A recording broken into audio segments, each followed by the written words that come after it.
नमस्कार दोस्तों, मैं हूं आपके साथ हर्ष भारद्वाज। उपचुनाव से पहले विपक्ष को मात देकर बीजेपी को फिर से यूपी में मजबूत करने के लिए आरएसएस ने कदमताल शुरू कर दी है और पुख्ता खबर है कि यूपी में जिन 10 विधानसभा सीटों पर उपचुनाव होने वाला है, वहां संगठन सरकार की छवि को जनता के बीच जोरदार तरीके से भुनाने के लिए संघ खुद चहलकदमी करते दिखेगा, जिसके लिए लखनऊ में पूरी रणनीति तैयार कर ली गई है। क्या है पूरा मामला, देखिए इस रिपोर्ट में। लोकसभा चुनाव में यूपी के लड़कों का जादू ऐसा चला था कि बीजेपी का सबका साथ, सबका विकास, सबका विश्वास का नारा चारों खाने चित होता हुआ नजर आया था।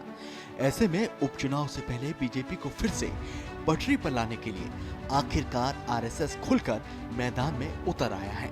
खबर है कि लखनऊ में सरकार और संगठन में कोऑर्डिनेशन बनाकर जनता के बीच सरकार की नीतियों को सही तरीके से पहुंचाकर विपक्षी दलों के पीडीए कार्ड, संविधान बचाओ, आरक्षण बचाओ जैसे मुद्दों पर जनता की राय को बीजेपी के नजरिए से बदलने के लिए आरएसएस के सदस्य जनता के बीच चहलकदमी करते हुए नजर आएंगे। खबर है कि लखनऊ में मुख्यमंत्री योगी आदित्यनाथ और संघ के सह सरकार्यवाह अरुण कुमार की मौजूदगी में सरकार, संघ और बीजेपी संगठन के बीच समन्वय को लेकर बैठक हुई।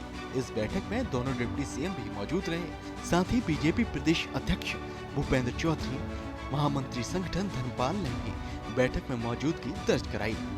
सीएम आवास पर करीब 2.5 घंटे तक हुई बैठक में सबसे ज्यादा चर्चा सरकार और संगठन के कद को लेकर, बिगड़े हालात को लेकर हुई।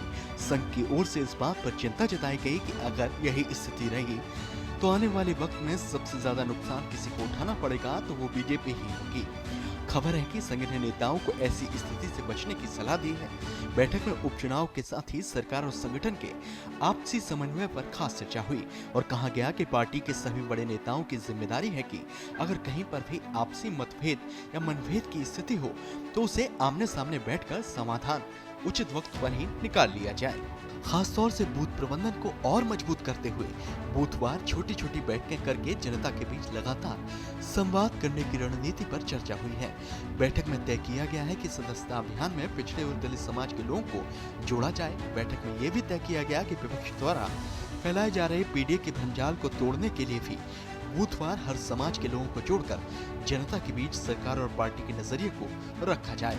विपक्षी दलों की ओर से आरक्षण और संविधान को लेकर बनाए जा रहे नैरेटिव को खत्म करने के लिए लोगों के बीच सच्चाई रखने पर काम किया जाए। ऐसी खबरें हैं कि बैठक में तय किया गया है कि इस बार अलग अलग निकायों और बोर्डों में रिक्त पदों पर समायोजन में पार्टी के काडर वाले और पुराने कार्यकर्ताओं को ही तरजीह मिले। पिछले दिनों जिलों और क्षेत्रीय संगठनों से जो नाम भेजे गए हैं, उनमें से पार्टी के लिए सालों से जमीन पर काम करने वाले कार्यकर्ताओं और पदाधिकारियों को ही प्राथमिकता दी जाए और जो लोग दूसरे दलों से आए हैं उन्हें बाद में समायोजित किया जाएगा। बैठक में माना गया कि जमीन से जुड़े कार्यकर्ताओं के बीच पनपे असंतोष और उपेक्षा के कारण भी लोकसभा चुनाव में बीजेपी को नुकसान उठाना पड़ा है। इसलिए अब से पुराने और काडर वाले कार्यकर्ताओं के सम्मान का खास ख्याल रखा जाए, उनकी उपेक्षा की शिकायतों को दूर किया जाए। नौकरशाही के मनमाने व्यवहार को लेकर भी बैठक में चर्चा हुई और इसको लेकर कहा गया कि जिला स्तर पर पार्टी पदाधिकारियों और जिला प्रशासन के अधिकारियों के बीच बेहतर समन्वय बनाया जाए ताकि जनता के बीच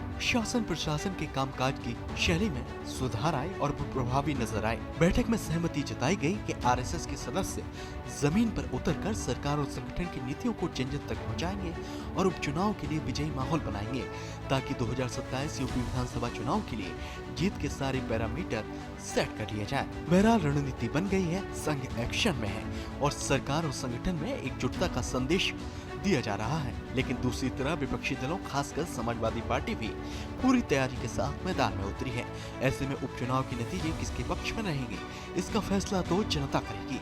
लेकिन बीजेपी आरएसएस जिस मजबूती से मैदान में उतरे हैं, उससे उपचुनाव के रण को बेहद दिलचस्प माना जा रहा है। ब्यूरो रिपोर्ट, श्रेष्ठ यूपी।